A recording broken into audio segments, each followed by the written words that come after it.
Hola, aquí os voy a mostrar la dinámica de la epidemia de la COVID-19 en España y con los datos segregados también para la Comunidad de Madrid, desde una aproximación descriptiva y con la información disponible hasta el día 1 de abril incluida.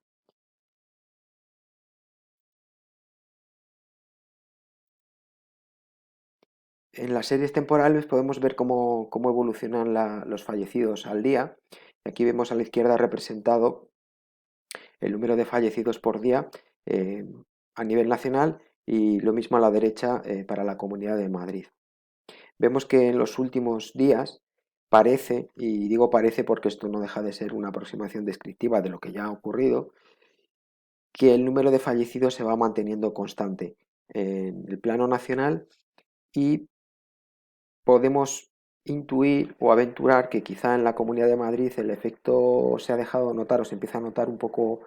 el efecto de las medidas de confinamiento, se empieza a notar eh, un poco antes porque vemos que en los últimos días se ha producido un descenso en el número de muertes. Esto lo podemos ver mejor, lo podemos entender mejor observando este gráfico naranja, esta secuencia naranja y esta secuencia verde para Madrid. Vemos que la velocidad de muertes, es decir, el aumento o disminución del número de muertes diarias, pues se ha ido disminuyendo progresivamente en los últimos 15 días y se ha hecho prácticamente constante tocando la línea del 1 que indicaría que no se están produciendo cambios en el número de muertos diarios. Y eso es bueno, porque nos indicaría que estamos alcanzando una meseta, un pico y por tanto ya una meseta y solo cabe esperar que la meseta dure lo menos posible y que empiece a descender lo antes posible. En la Comunidad de Madrid, igual que antes, podemos ver que también se produce esa atenuación, aunque vemos algún repunte, pero eso entraría dentro de la variabilidad propia de los datos, y que quizá se ha alcanzado el pico y empezamos a ver un descenso de la curva, el famoso descenso de la curva. En esta otra imagen lo que podemos ver es cómo se comportan las epidemias estudiados desde el punto de vista de los modelos SIR que se empezaron a estudiar a finales de los años 30 del siglo pasado, por lo que son bien conocidos.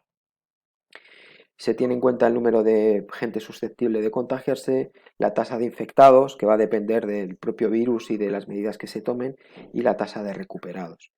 Manteniendo la tasa de recuperación constante y modificando solamente la tasa de contagio, es decir, intentándola reducir con todas las medidas preventivas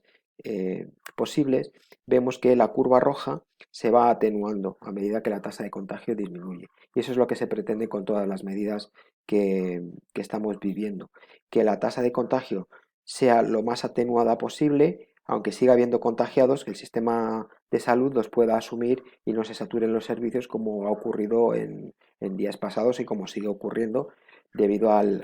gran pico de contagios que tiene este virus. Por lo tanto, sigue siendo necesario que nos quedemos en casa. Quédate en casa todavía un poco más. Aquí tenéis algunos recursos en los que me he basado para hacer las simulaciones y los modelos.